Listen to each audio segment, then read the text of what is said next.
Good morning. I'm pleased to declare the 2014 commencement for the Quinnipiac University School of Law officially open. Would you please remain standing for the invocation, which will be delivered by Reverend Jordan Lenaghan, Catholic Chaplain.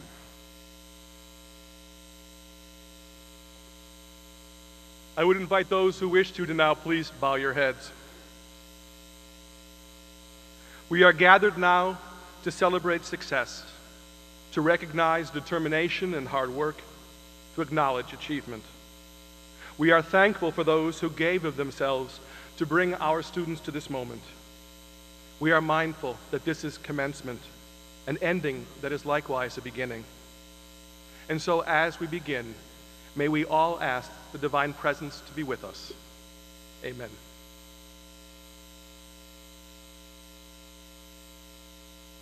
Please be seated.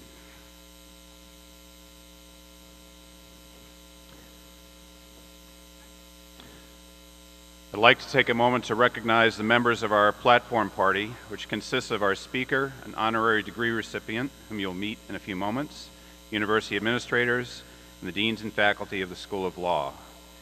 It's now my honor to introduce Jennifer Brown, Dean of the School of Law.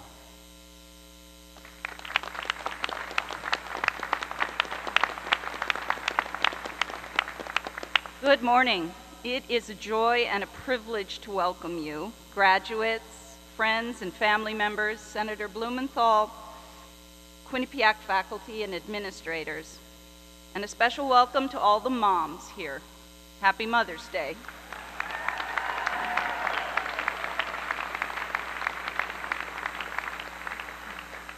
We are also honored to have on our platform today a former faculty member and, as of February of this year, a United States District Court judge for the District of Connecticut, the Honorable Jeffrey A. Meyer. Your Honor, would you kindly stand and be recognized?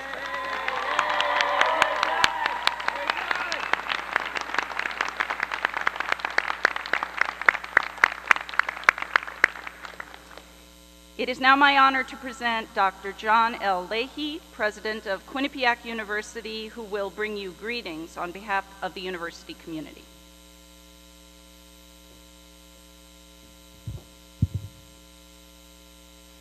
Good morning, ladies and gentlemen, and a warm welcome to all of you on this wonderful day of joy and celebration. To our law school graduates, I extend my heartiest congratulations to each and every one of you. You should all feel very proud of your accomplishments and the well-deserved recognition you are receiving today. The class of 2014 is arguably the best ever to come through the Quinnipiac School of Law. And many of you have accepted offers from prestigious law firms or judicial clerkships with some of the best minds in the legal profession. Several of today's graduates have already used their legal skills and knowledge through their work in our legal clinics. This past March, graduates Amy Zerlo, Marina Green, Olivia West, and Amy O'Connor provided testimony before the Connecticut's General Assembly Judiciary Committee in connection with legislation having to do with sentences for Connecticut juveniles. The bill passed the House of Representatives with overwhelming support on April 10, 2014, and awaits action in the Senate. One of today's graduates, Sarah Gruber, served as this year's editor-in-chief of the Quinnipiac Law Review. I enjoyed working with Sarah in her role as a member of the board of Quinnipiac Center for Excellence in Teaching and Service to Students. And I'm pleased to share that she will clerk for Connecticut's Supreme Court Justice, Dennis Everly.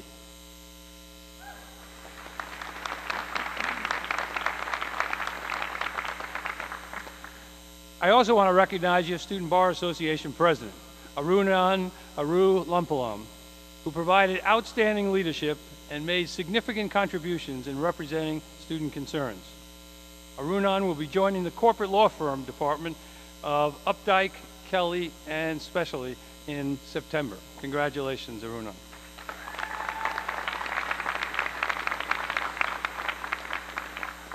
The Quinnipiac University School of Law is advancing both in terms of academic quality and national recognition.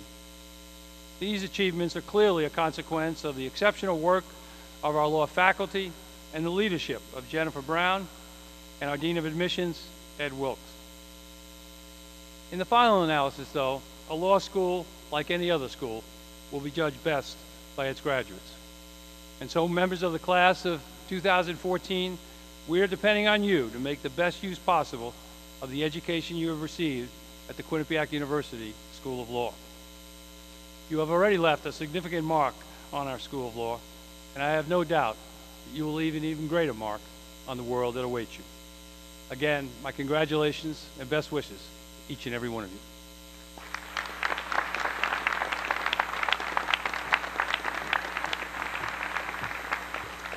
Thank you, President Leahy. We are grateful for the support of the university here at the law school. Well, this is the first time I have the honor of addressing a graduating class as dean, and it's a special pleasure this year because I taught so many of you in civil procedure. I think just about all of the 4 L's and many of the 3 L's when you were first starting out in your early days at Quinnipiac, and I have such clear memories of you on those first days. So that kind of nervous energy you brought to the work. Some of you were pretty tense, some pretty insecure. Certainly civil procedure was a foreign language, and I promised you that it would become your native tongue. And indeed, several months later, when you were broken into small groups and you were discussing a complaint drafting exercise, I kind of walked around the room and I sort of eavesdropped on your conversations, and I thought, wow, they're starting to sound like lawyers. And I meant it as a compliment. So that transformation was underway, right? From beginners to proficients to professionals. And the transformation is ongoing. And to remind you all of this, I would like you to pull out the cards that are inside your programs. On one side, you will find, you can share them, you know, that's the way we roll at Quinnipiac. On one side, you will find the student's professional oath. This is the oath, you'll recall, that you took that August day in 2010 or 2011 when you were here new at orientation, and many of your family and friends who are here today were also there to watch you take that oath. And on the other side of this card, you will find a graduate's professional oath.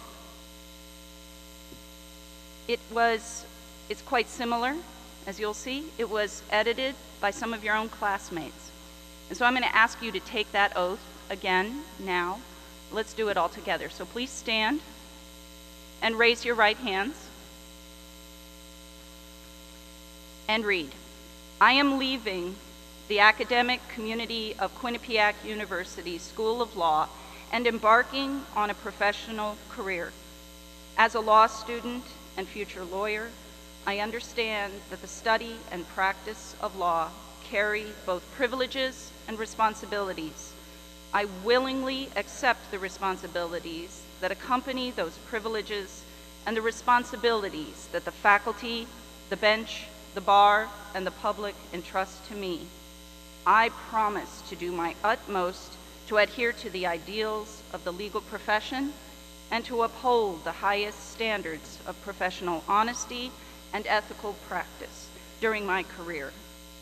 I will remember that my actions reflect not only upon me, but upon Quinnipiac University School of Law, my fellow alumni, and the legal profession.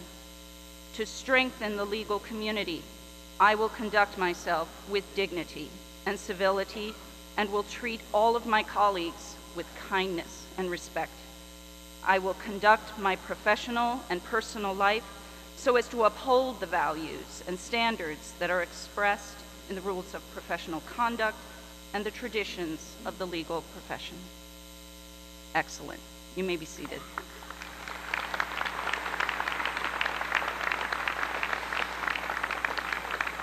So, my last thought for you, which is really a beginning thought, and I echo Father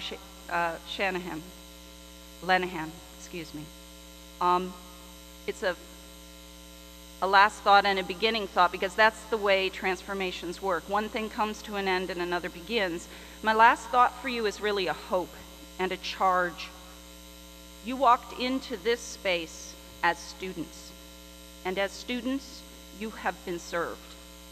You might not always feel that way, given how hard you have worked, but you have been served. You've been served by the faculty, like Herbst, Saxton, Micklejohn, and many others on this platform who have devoted so many hours to teaching you and nurturing you. You've been served by librarians like Tina DeLucia, Anne DeVoe, Mary Tartaglia, supporting your research projects. You've been served by administrators like David King, Kathy Kuhar, and the beloved Diane Bryant, who helped you. They helped you achieve your goals inside the classroom and outside through student organizations and extracurricular activities where so much of your learning and professional development occurred. You've been served by staff like Sue Ann Ney, cheerfully putting together your externship placements, or Christine Jackson cooking up the soul food feasts that she would serve to all the students, or Joni Sheehan meticulously maintaining that beautiful building and physical environment where your learning could occur. All have served you, supported you, cared for you, and I promise that will continue as you become alumni. You have been served. Now, as some of you might remember from civil procedure, those words, "you have been served," have a second meaning. Service of process. And as I hope you also recall from civil procedure, when you have been served, you must answer. So the question is, how will you answer? I suggest you answer by doing for your clients and for the public what has been done for you here. The world needs your service. And as those examples I just gave you show, to serve means more than to just do your job. The world needs your service. It needs more than just your competence. It certainly needs that. But the world needs to see your character. It needs to feel your compassion. It needs to be inspired by your courage. The world needs you. Be of service. Indeed, be servants. And at the end of this commencement, when the celebration here is done, you will walk out the same door you entered. You walked in as students. How will you walk out? My hope for you, my charge to you, is that you will not see that door as an exit. You'll see it as a door into your professional lives, a door into a world that needs you. And I hope as you walk through it, you'll imagine above the door 2 words: servant's entrance. Thank you.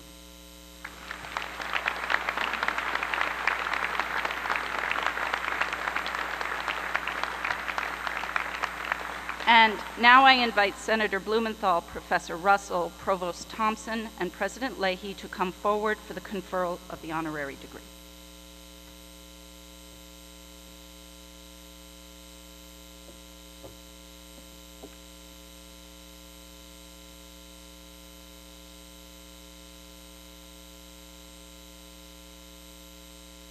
Senator Richard Blumenthal, you have dedicated your life to public service, most notably as a 5-term Attorney General for the state of Connecticut, and now as our U.S. Senator.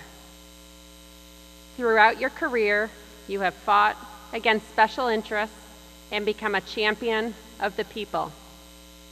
As Attorney General, you fearlessly fought big tobacco and won, ending deceptive marketing aimed at children, and winning a large settlement for taxpayers.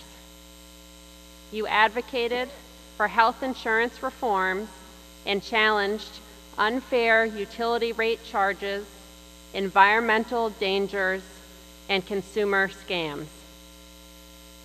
Your work has redefined the role of attorneys general nationwide.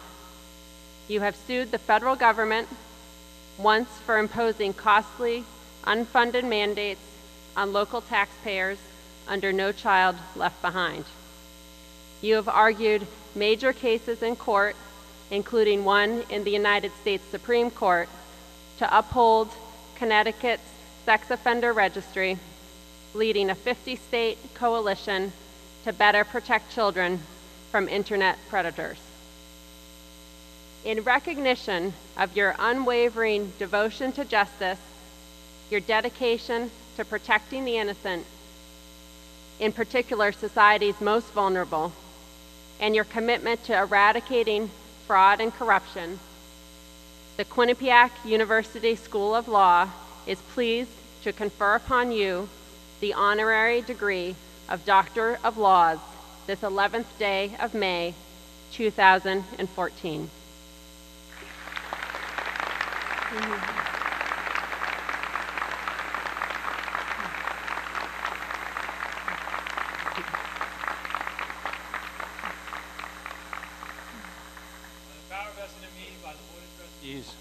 I hereby confer upon you the degree of Doctor of Laws honoris causa with all the rights and privileges pertaining thereto. Congratulations, Senator.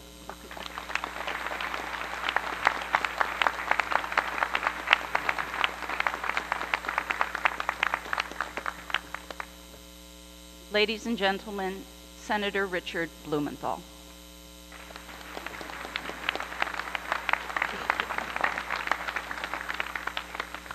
I am so deeply moved and grateful for this wonderful honor. I am moved almost beyond words, but as new lawyers, you know that you're never moved beyond words as a lawyer. Thank you to Dean Brown and President Leahy. Dean Brown, I have to confess that I almost never made it through civil procedure, and I'm still trying to talk like a lawyer. And thank you for your leadership. Thank you to President Leahy. Some of you may not know, but John Leahy is really one of the great leaders in American public education, higher education today. And I have been very, very privileged to work with him over many years. And he has helped to move forward American public education that, in ways that are very, very profoundly significant and important. I want to say a few thank yous. First of all, thank you to all of you for being willing to share this wonderful day with me. I know how meaningful it is to you, and this degree is honorary, yours is real, and I know you're going to do great things with this credential. And it's more than a credential, it's an education. It is a responsibility and a trust. So, first and foremost, congratulations to the class of 2014. Be well and do well.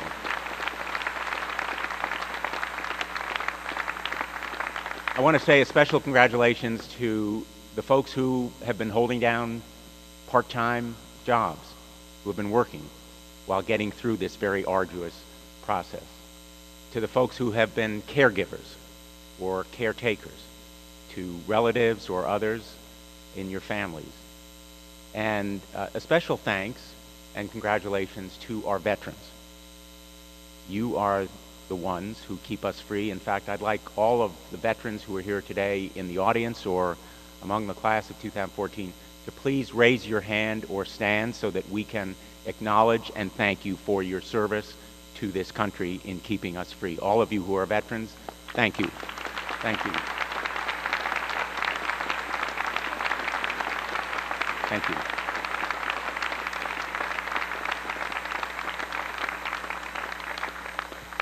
And to the moms, happy Mother's Day. I repeat Dean Brown's congratulations. You have played an integral part in bringing your children to this day and have worked hard for it and deserve equal congratulations. Speaking of freedom and our veterans, I've been following with outrage and heartbreak the plight of those 276 Nigerian girls who have been kidnapped, threatened with slavery or worse, because they had the audacity, the nerve, to seek an education. The world community has been laggard. It's waited too long to take the kind of effective action that is necessary to rescue them. But their plight is emblematic of the plights of millions of women and girls around the world who are denied those same rights to education and choices about their lives. And their plights, in fact, are replicated again and again and again by tens of millions, men and women, who do not have the kind of liberties and rights that we have in this country that all too often we take for granted. We are still a work in progress. Even the greatest nation in the history of the world, whose Constitution and Bill of Rights has been a model for other countries, we are still a work in progress when it comes to voting rights. Too many of our citizens are still impeded or denied access to the polls. When it comes to marriage equality, too many people are still denied the right to marry the person they love. When it comes to equal pay for equal work, too many people are still denied that equality in treatment at the workplace. In reproductive rights, too many women are still denied the right to choose.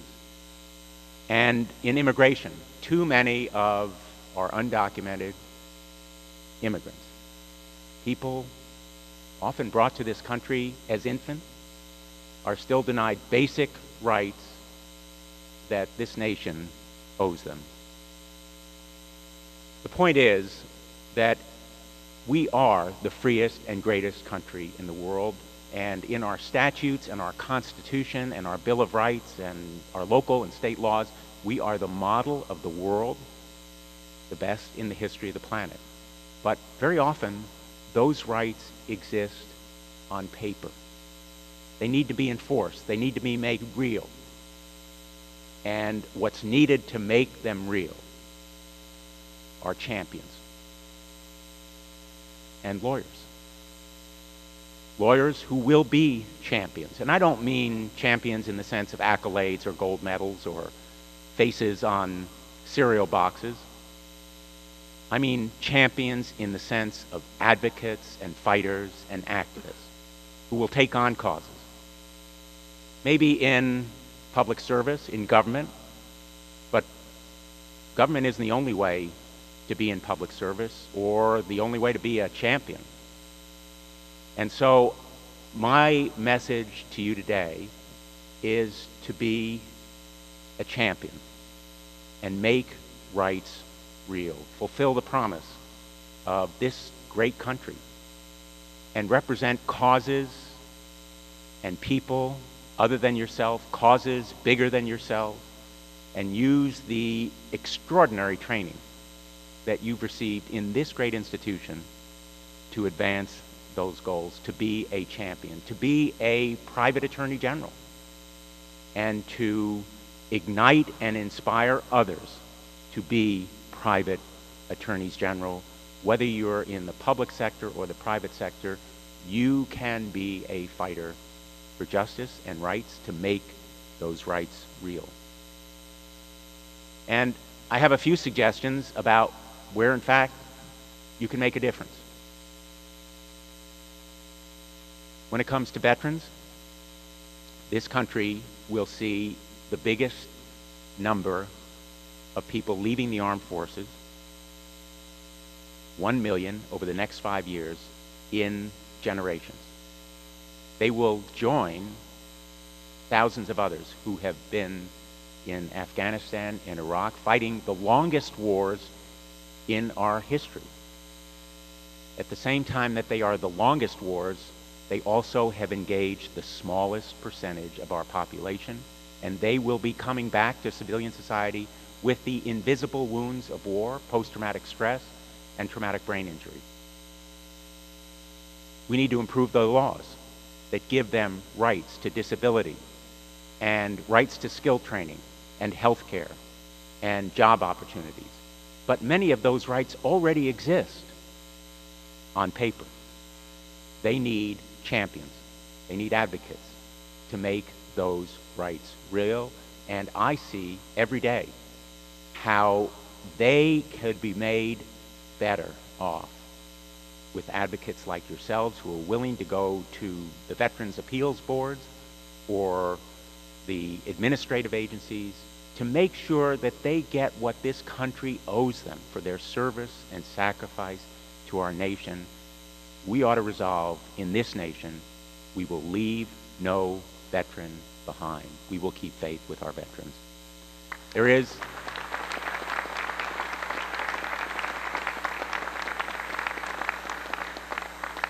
There is another community that needs your help.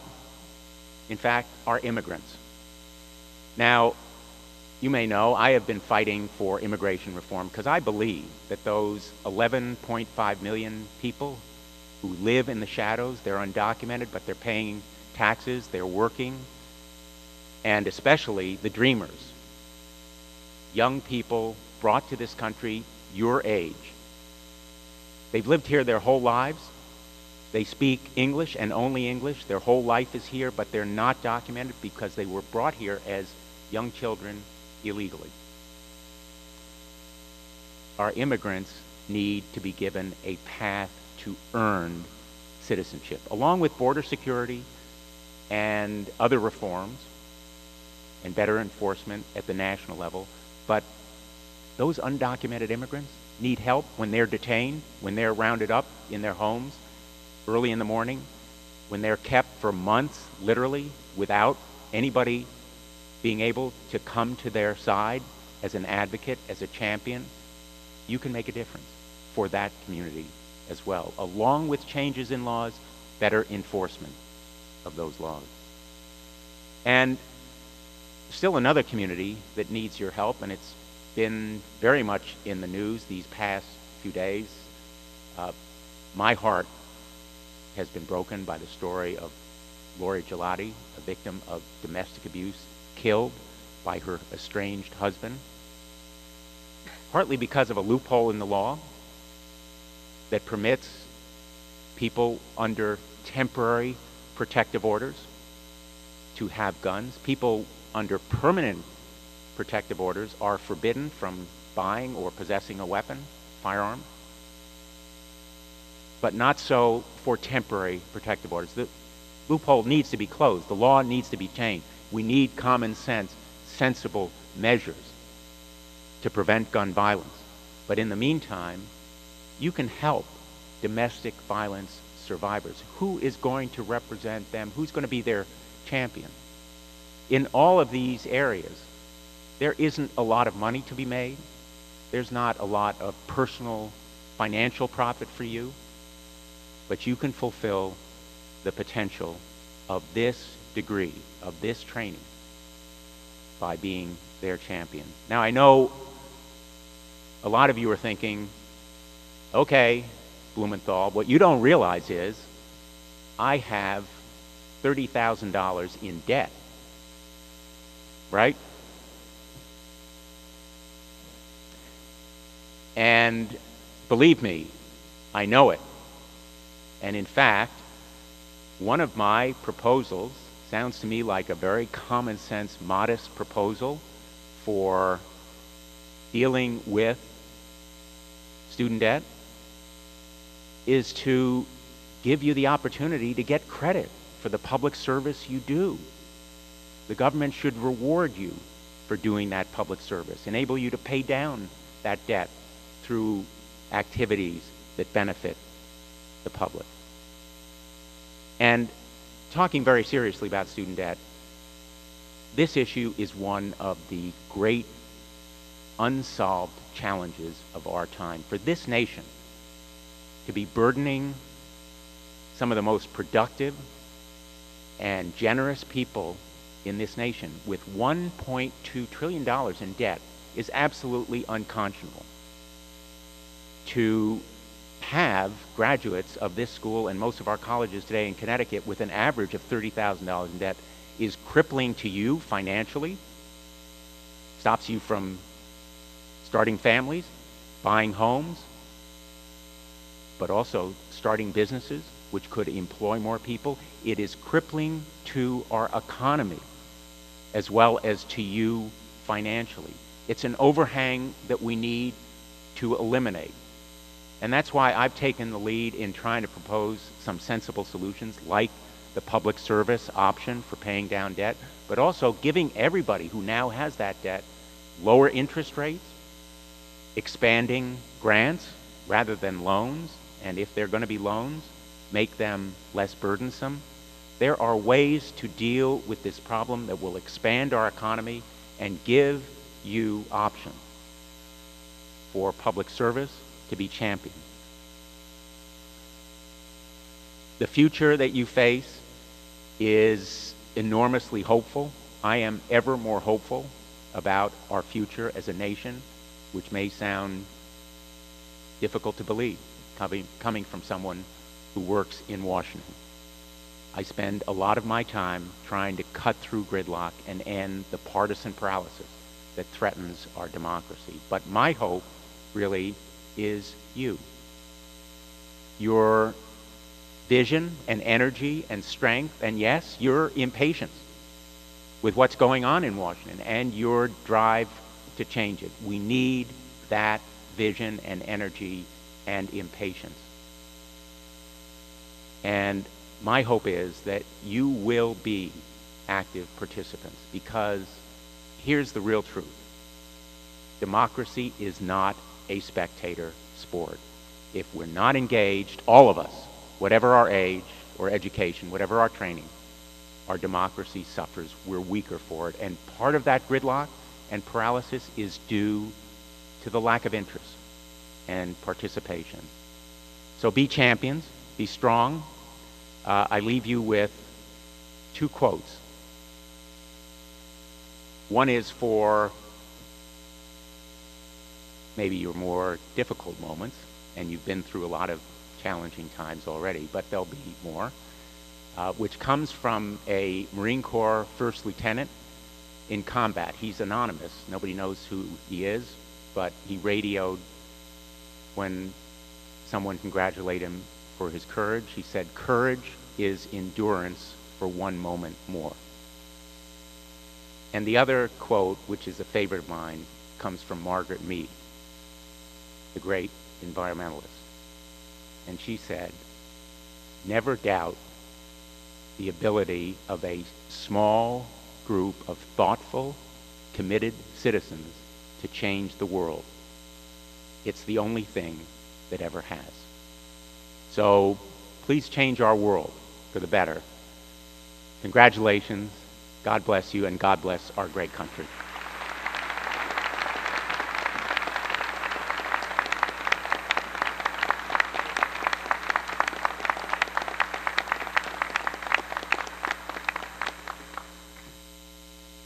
Thank you, Senator Blumenthal. And now I want to call to the podium the professor who will be reading the names of the graduates this year, Professor Susan Dailey, who is retiring this year after 26 years of service on our faculty. Many students here, many graduates have been helped by Professor Dailey, and we're very honored that she's here to read the names of the graduates.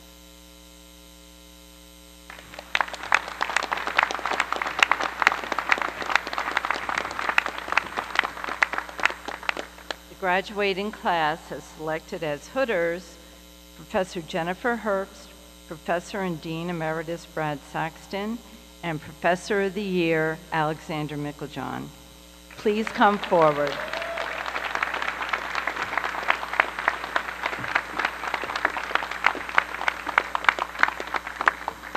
Will the marshals please bring the candidates for the Juris Doctor Award forward?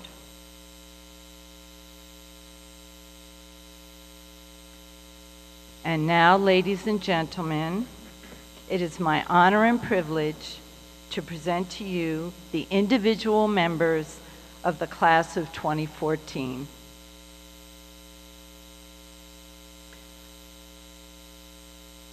Arunan David Arulampalam.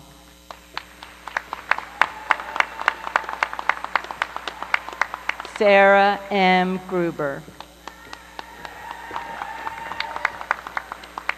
Kelly Catherine McKeon. Diane Marie Cooper. Michael Ralph Carabetta. Lindsay M. Butler. Abigail M. Ann Timula. Jacqueline Frances Hirschbeck. Malika Sheth. Farah Layla Benslamain. Rosanna L. Capetta. Lindsay Peltzer. Karen Laura Mina. Anthony Edward Manelli. Kelly Marie Smith.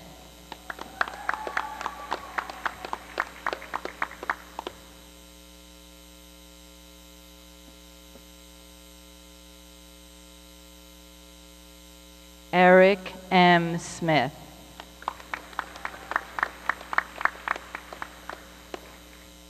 Georgy Karabanov. Trevor Michael Gordon. Mark Joseph Herman. Gregory J. Allen.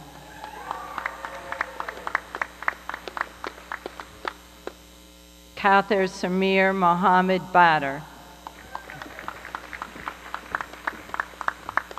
Blake M. Barone. Philip Michael Brown Willis.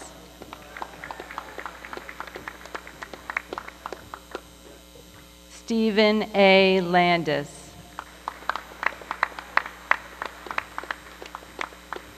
Luke David Stankiewicz. Choi Shin Chan. Laura Lane Pollender.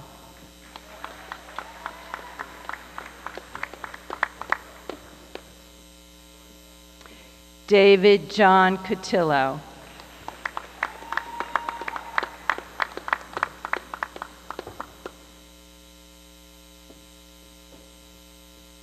Christopher Brady Russo. Brian H. Tack.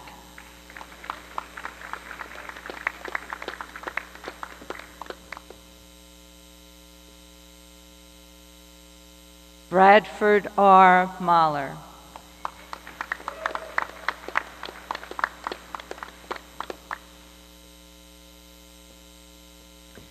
Jonathan J. Sleva.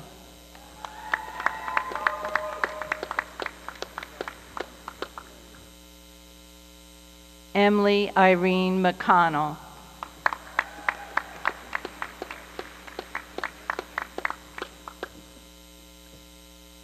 Chantel Antoinette Smart. Deborah K. A. Chevian.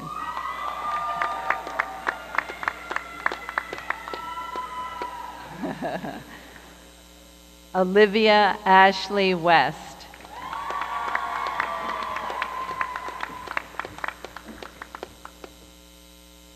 Trevor Loomis Bradley.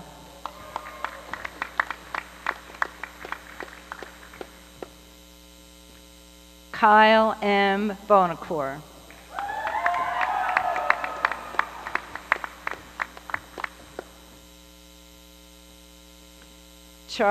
Stephen Charles Haas.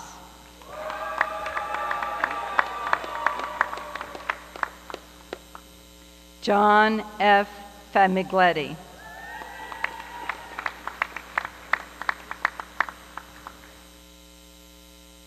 Anthony Zarella.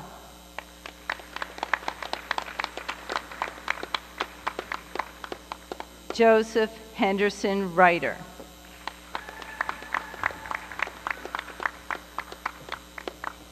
Lindsay E. Bergman.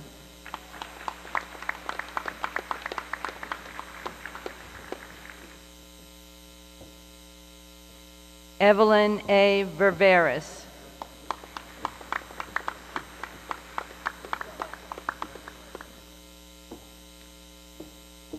Simon Mayer Kliegman. Patrick D. Coughlin.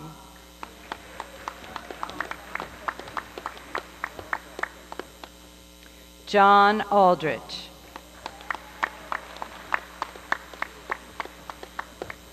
Christopher Henry Dietman.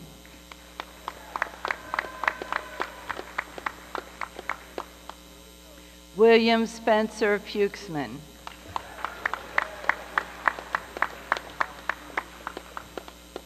Amy Lynn Zerlo.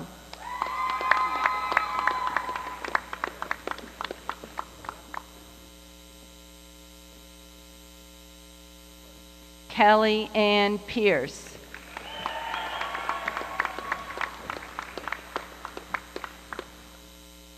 Krista A. Levy.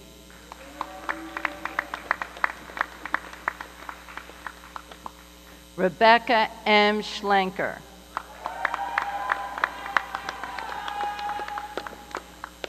Alma Rose Nunley.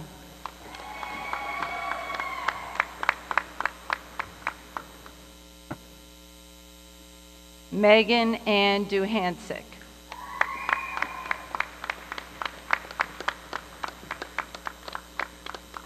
Christina Marie Kalla.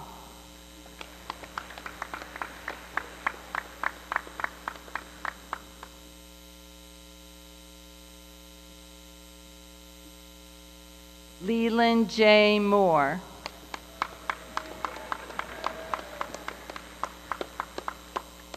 Lindsay A. Gorgon.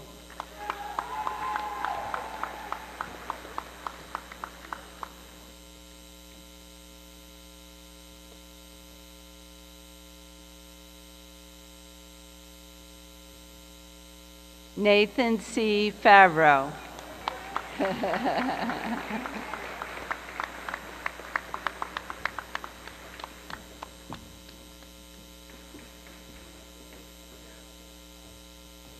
Robert Allen Schrag.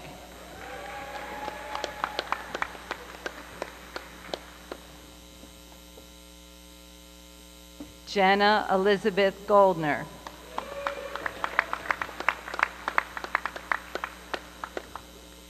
Alec E. Soder.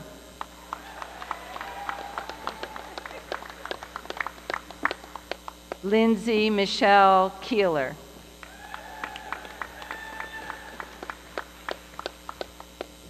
Christina Marie Porter.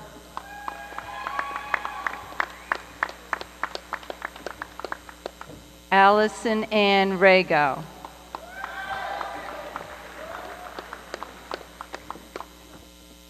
Jacqueline Grace Sharp.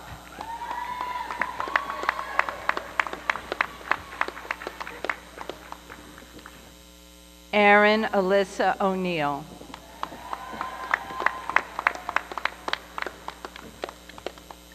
Adelita S. Orefice.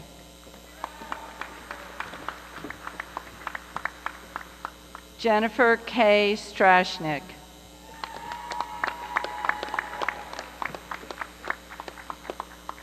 Carissa Lee Parker.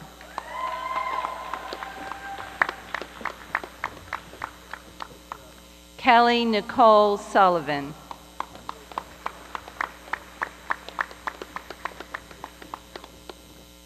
Jacqueline A. Doria.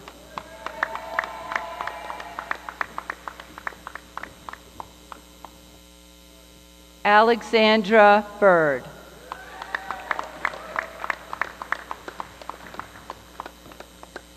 Shelly Ann S. Nicholson.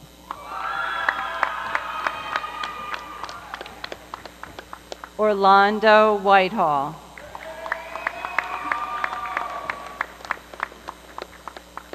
Brian Walter DeBlasis.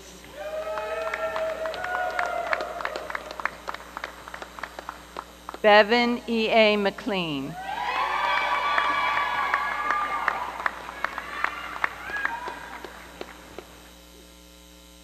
Robert Martin Yeager.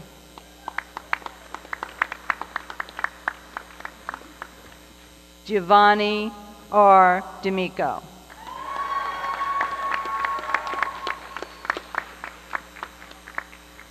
Matthew William Sapienza.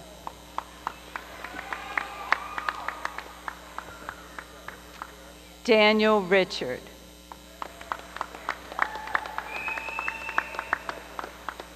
Manoj Banavan.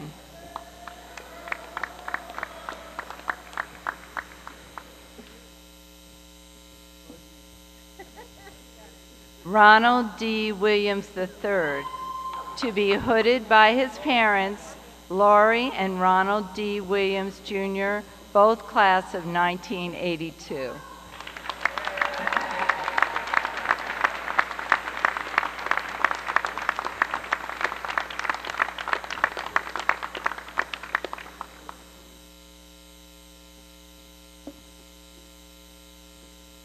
Christina A. Troiano.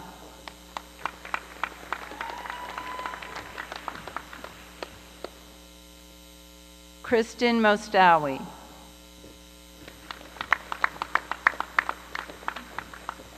Antigone Curis.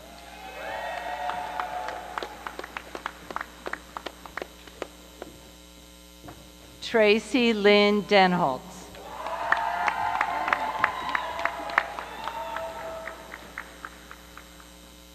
Kimberly Brohan.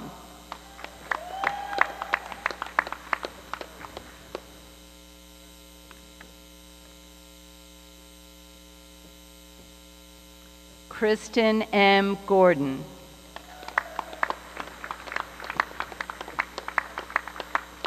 Robert Weinbach, Jr.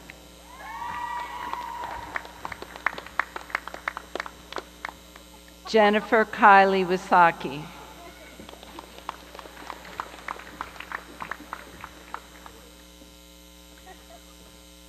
Margaret Shannon Akes.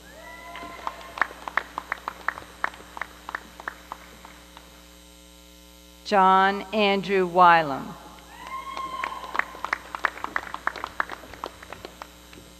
Antonio V. Gagliardi.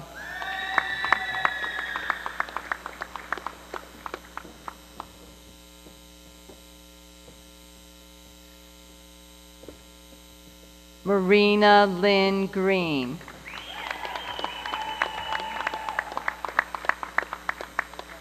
Katrina Rose Cessna.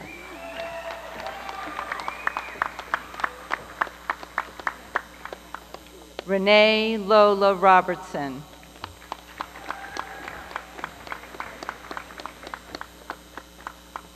Alexandra Teresa Gaudio.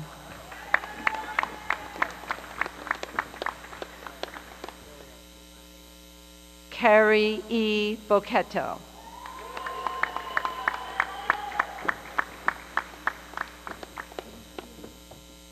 Joel Thomas Wright. Ryan Patrick Budd. Anthony M. DeBona. Michael Patrick D'Amico.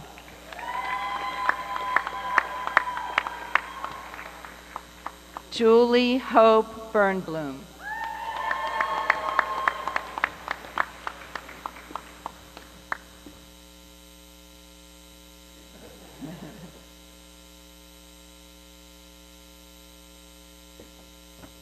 Brina Lee Gravlin.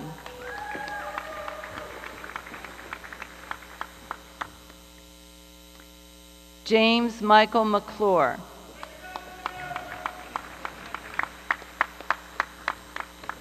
Joseph J. Major III, to be hooded by his father, Joseph J. Major Jr., class of 1981.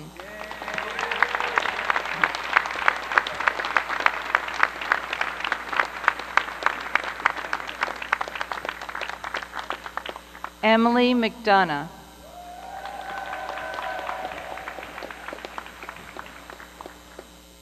Lauren Ashley McDonald.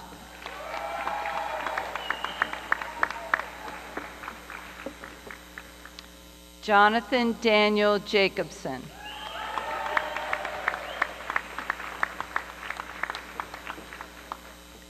Ryan Patrick Sullivan.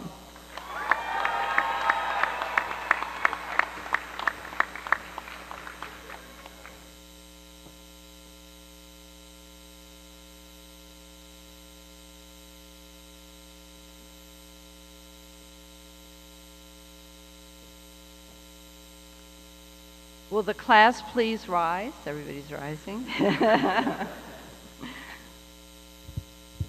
Mr. President, it is my privilege to present to you the Quinnipiac University School of Law, class of 2014.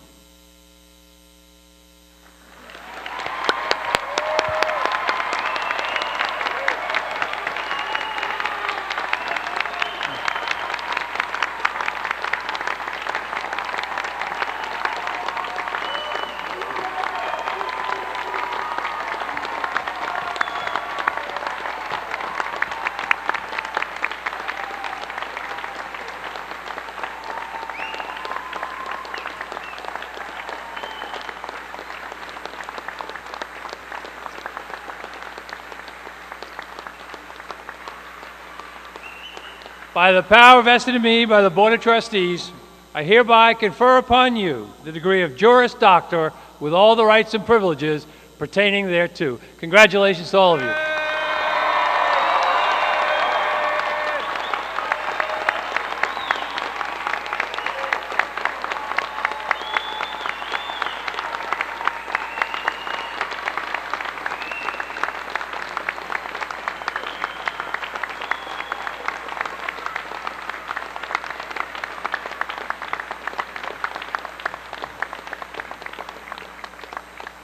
Please be seated.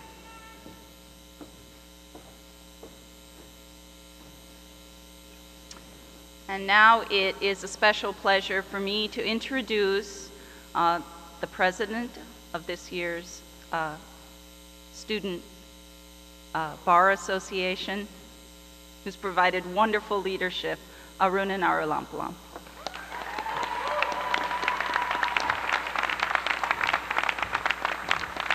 Thank you.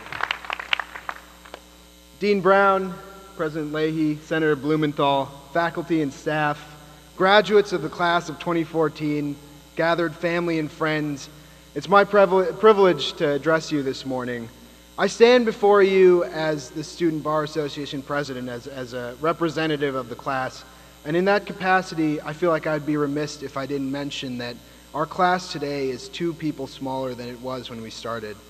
3 years ago, many of us began this journey with Brian Osar and Paul Mirando, and they started with the same hopes and dreams, many of the same excitement of the future that we did, but their lives were tragically cut short last year.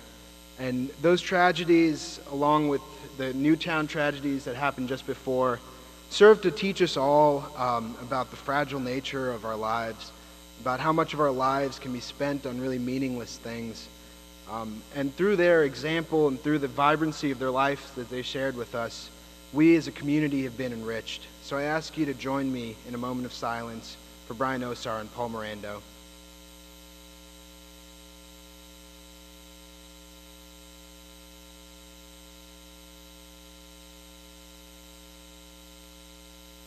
Thank you.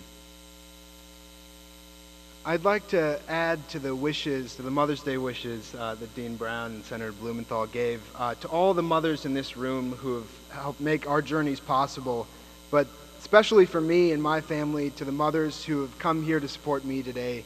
My aunt from Toronto, my 2 grandmothers, my mother-in-law, my mother, and the newest mother in my family, my beautiful wife, Liza. Happy Mother's Day to all the mothers.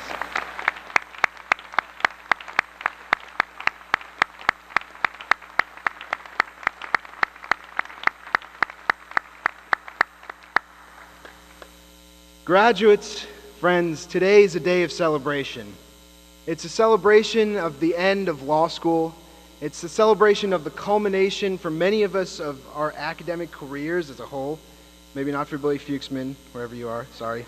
But for the rest of us, It's a celebration, as the word commencement implies, of a new beginning, a new journey, a new chapter in our lives. But today is also a day for a graduating class of law students in 2014 that might be tinged with some of the bitterness of anxiety.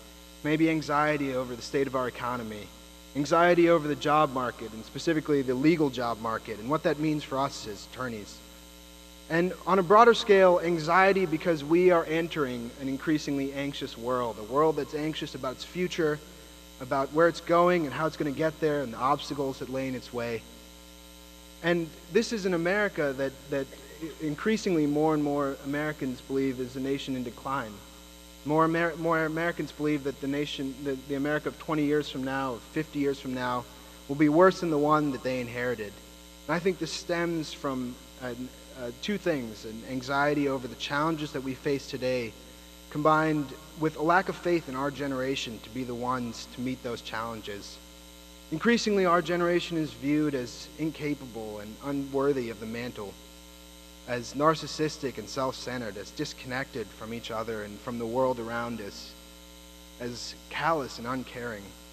But while I believe that the challenges we face as a nation and a world are great, I have every bit of faith in our generation to be the ones to meet those challenges, because I've seen an entirely different face to our generation. And what I see in this Quinnipiac class staring back at me is an incredibly great generation just waiting to unfold in each of you. And when the world sees a narcissistic and self-centered generation, I think of my good friend Sarah Gruber, who, along with members of the Tax Law Society, spent their precious few Saturday mornings in law school preparing tax returns for some of the lowest income members of our community. Where the world sees an increasingly disconnected and uncaring generation, I think of my good friend Kelly McKeon, who, along with the leadership of Aaron O'Neill and members of the International Human Rights Law Society, spent time in Nicaragua building a connection with members of one of the most disadvantaged countries in our Western Hemisphere. And I could go around this room, and there are countless examples that illustrate this point, that the seeds of greatness are already beginning to sprout within this law class today. The Scottish historian and philosopher Thomas Carlyle in the 19th century advanced what he called the great man theory. He said, the history of the world is merely the biographies of great men. But the history of our generation is yet to be written. Its stories have yet to be told. Its pages are yet to be filled. And I believe that when they are, they will be so full of the small and yet incredibly significant acts of the multitude of great men and women of our generation that there will be no room for their biographies. I don't say this to be self-aggrandizing. I'm not here to pat you on the back. I say this because I think we stand at a critical juncture in our life. Many of us, for 20-some-odd years, have been mere spectators in this society of ours, content to watch from the sidelines, feeling voiceless when we see problems, feeling powerless to create the solutions. But today we graduate and we go forth from here into a bright new world. And as graduates, as a class together, we will go on to touch every facet of our economy, every corner of our society, every socioeconomic group. But more importantly, each of us individually will become whole owners in this society of ours. From this day forward, this world belongs to you and to me. And I hope that that's a responsibility that our generation takes seriously. My friends, this world is now ours, with all the deep complexities of its challenges, and yet all the unending beauty of its humanity. This world is now ours, and we must meet its fear of failing with our boundless promise and our undying hope for a brighter tomorrow. This world is now ours, and we must stretch it to new horizons and reach to greater heights. We must be the ones to hold this world to its highest ideals. This world is now ours, and when we see problems, no longer can we be content to ask why, resigned to our defeat. But we must dream of worlds that are yet to be. And in the words of Bobby Kennedy, we must ask, why not? This world is now ours, and I believe that together as a generation, there's no mountain too high for us to climb, no ocean too wide for us to cross, no challenge that is too large for us to overcome, if we can find the greatness within ourselves. This world is now ours, and we must be the ones to remind it that after each night comes a new morning, after each disappointment comes new hope. With each generation comes new leadership and new vision. And we are that new hope. We are that new morning just beginning to break over the horizon. and we are ready to be the leaders that this world so richly deserves. This world is now ours, and as you go forth from here as graduates, I hope you do so with all the faith and resolve that this world will be all the better for you having walked in it. It's been a privilege to get to know you all and to serve as your president. I thank you all for being my friends and my colleagues. I look forward to seeing where your journeys take you. God bless you all, and congratulations to the Quinnipiac University School of Law, class of 2014.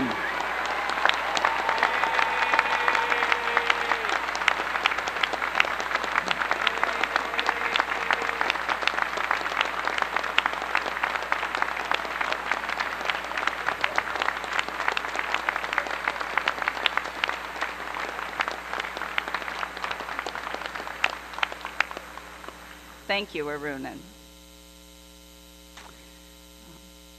I am now very pleased to introduce the member of our faculty who's been chosen by this graduating class as Professor of the Year, Alexander Mickeljohn.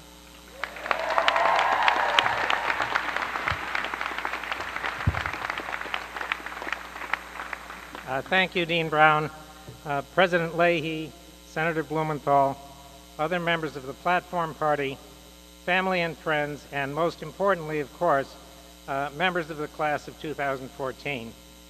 Thank you very, very much for the honor that you've given me and the opportunity to speak to you on this very happy occasion. I appreciate both of those more than I can possibly tell you. Now I have a question for you. I want you to raise your hand if you think the Professor of the Year ought to have to sing a song. Yeah, see, I'm going to give you an answer that you've heard from me before, which is I agree with you in theory. Let me tell you a story. Many years ago, when I was a teenager, there was an evening when two things were happening in our house at once. One, my parents were having some people over for dinner downstairs in the living room. They were getting ready to have drinks before dinner. And upstairs, I was in the bathroom taking a shower, attempting to hit some notes. And my father asked one of the guests who had come over what he would like to drink. And the guest just pointed toward the upstairs bathroom and said, "I'll have whatever he had." I guess it's my last paternalistic decision for your benefit to not sing today. Instead of that, what I want to do is just talk a little bit about what it's been like for me and my colleagues to teach you. It became clear to me very early in the fall semester of the year that was, for many of you, your first semester in law, your first year in law school, that teaching you was going to be fun. One of the early indications of that was a discussion one day in contracts when one minute we were talking about the distinction between true contract and quasi-contract, and the next minute we were talking about the Lord of the Rings. I had thought, with apologies to Professor Linda Meyer, that the discussion was getting a little too theoretical, and I had attempted to bring it down to earth, and instead we ended up at Middle Earth. I don't quite know how that happened. I also remember an exchange with a student in which the student started to ask a question that seemed to be kind of complicated. It had a few steps. And suddenly he stopped and he looked at me and he said, "Am I going too fast for you?" I really appreciated his consideration, but I did tell him that I thought I could handle the speed. I assume that it's only a matter of time before somebody says in class, "Am I going too fast for you, Grandpa?" But luckily that hasn't happened yet. In a more serious vein, during your time here, you've displayed many good qualities, and I just want to mention a couple of those that have made teaching you a pleasure. When I think of the first of those qualities, I think of an exchange between a judge and a lawyer in court. The lawyer made a fairly long and complicated argument about a scientific principle. And the judge listened and listened, and after 30 minutes or so, he said to the lawyer, "Mr. Smith, I've listened to you for the past 30 minutes and I'm no wiser." The lawyer responded unwisely, "That's true, Your Honor, but you are better informed." I tell that story obviously not for the purpose of urging you to make smart alecky remarks to judges, but because I think it highlights the distinction between acquiring knowledge on the one hand and developing abilities on the other hand. And when I think of your education, I think particularly of the distinction between learning law on the one hand and learning to learn about law and learning to learn about solving legal problems for people on the other hand.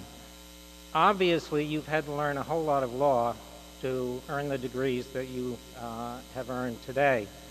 But I think much more importantly, you've also had to learn how to learn about law. And that is an ability that will be absolutely crucial to you in your professional work.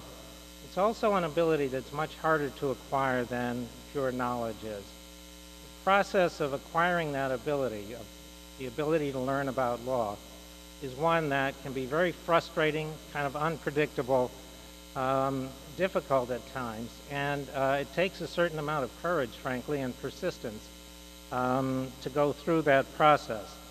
You've been more than willing to undergo that experience, and as a result, you've not only learned a lot of law, but you've truly grown in your abilities, and I salute you for it.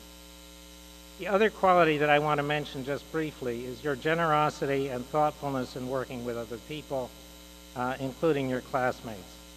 I've seen that very, very frequently in the work that I've done with you in study groups, one or more members of a group explaining a concept to another or offering to work with the classmate until he or she understands the concept. Of course, many of you have devoted countless hours to your work with student organizations, and I also want to add my thanks to those of you who took David Rosettenstein's course in the fall of 2012. As you know, that was David's last semester in teaching, and he was both deeply concerned about your welfare and deeply grateful for your understanding and support as he struggled with his illness. I knew David very well for more than 30 years. We were close friends and colleagues for that time, and I know that your response meant the world to him during that semester. The qualities that you have made have not only given me and my colleagues great confidence in you, they've also made teaching you both enjoyable and deeply gratifying. We've had a wonderful time working with you. We wish you the best of luck in everything that you do, and we truly hope that you'll stay in touch with us in the coming years. Again, thank you so much, and congratulations to all of you.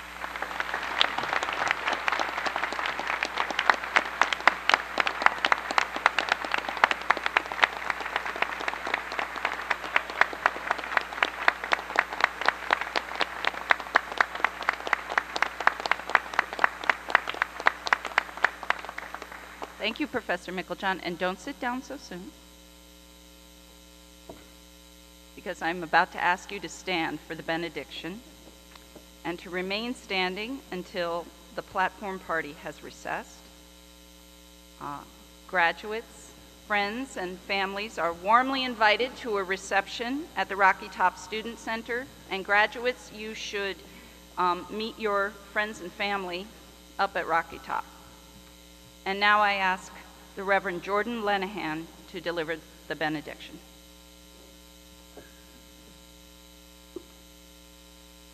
"2014 graduates of Quinnipiac University School of Law, as you go forth from us today, this is my prayer for you. Please bow your heads. May you have the courage and fortitude always to seek justice. May you have right judgment in your decision making. And may wisdom and prudence be the hallmarks of your lives. God bless you. Amen.